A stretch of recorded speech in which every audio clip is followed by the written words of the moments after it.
Ciao guys, welcome back here on the channel. Fabrizio, Romano as always to keep you posted on the transfer market. Today with Francesco. Ciao Fra, how are you? Ciao Fabri, all good. Busy morning. Very busy. We are ready to keep you posted on absolutely everything because it's many things happening on the market on several fronts, and so we have to keep you updated. Remember guys, here every single day with all the latest, so remember to subscribe to the channel, to be part of the family, send in your comments. We are here together every single day and plenty of things to mention, including some here we go, and so we are ready to answer also your questions. And let's start with the biggest news of the morning, the one about Arsenal and Bruno Guimaraes. Yes, because finally we can say, here we go, for Bruno Guimaraes to Arsenal. It's not a surprise for those who follow the channel, who follow all the latest, because we've been mentioning this one for months now. Bruno only wanted to go to Arsenal. I can guarantee that Mikel Arteta was pushing like crazy with his directors, with people at the club, with the board to get Bruno Guimaraes, a player that he always wanted to get at Arsenal. Already years ago he was a target. He's always been historically followed by Arsenal as the perfect midfielder, but then was not possible to proceed. This summer doors open and Arsenal decided to proceed with a deal agreed this morning for £75 million.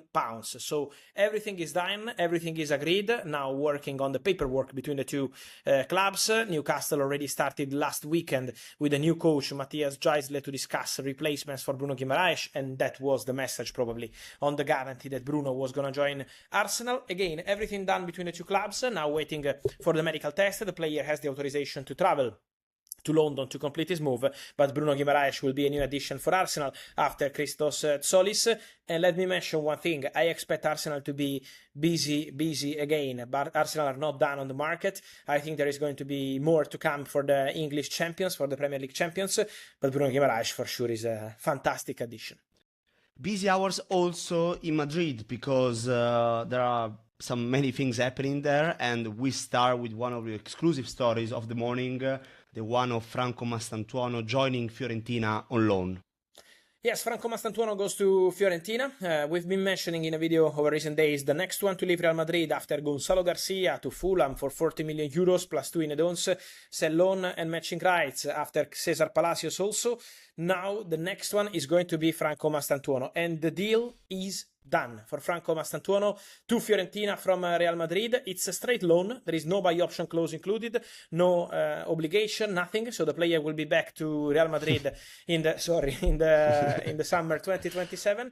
And Franco Mastantuono already said yes to Fiorentina 2 days ago. They had to close the deal in terms of coverage of the salary, but now everything is agreed between Fiorentina and Real Madrid. Franco has the authorization to travel.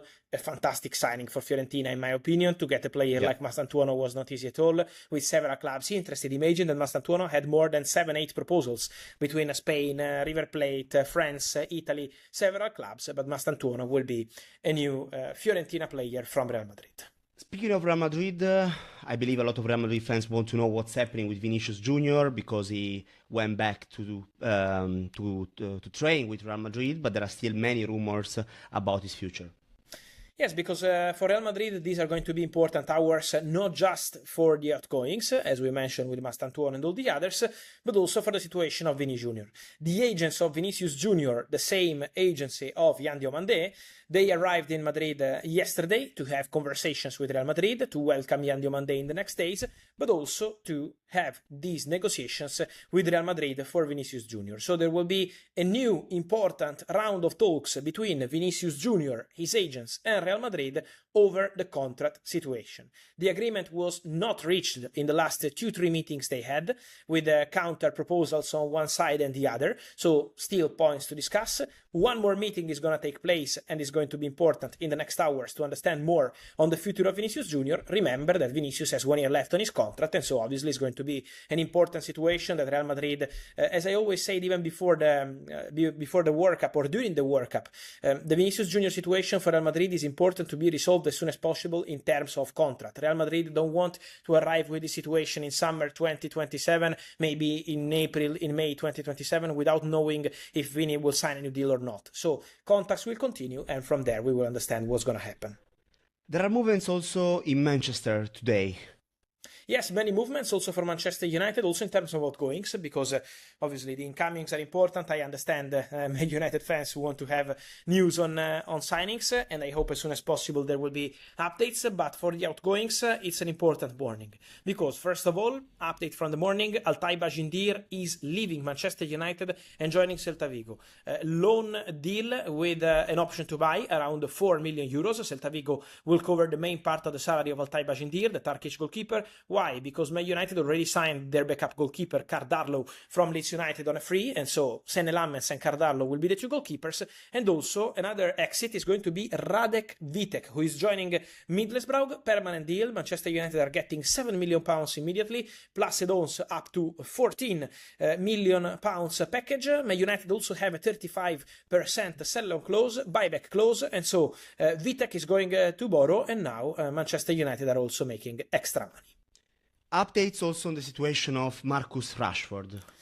Yes, on Rashford, important to mention one thing. Day by day, while we wait Marcus Rashford to return to training with Manchester United, the feeling internally at Man United is that Marcus Rashford has increasing chances to continue at the club. So the expectation now at the beginning of August is that unless something crazy happens on the market, Marcus Rashford can really stay at Manchester United, compete for a place at the club, and be available for Michael Carrick. I was telling you during the World Cup that Carrick wants to work with Marcus Rashford, that Man United are waiting to welcome him back to training for the pre-season, and that's the case. Man United are waiting for Rashford, and at the moment there are no concrete movements for Marcus Rashford in terms of exit. Rashford is not going to Al Nassr, to Fenerbahce. He's only eventually going to top European clubs, but at the moment the situation is very quiet, and Man United believe internally that Rashford at the end of the summer transfer window has really, I would say, big chances, more than 50%, to continue at the club. So keep an eye on Rashford, because it could be like a new signing for United eventually.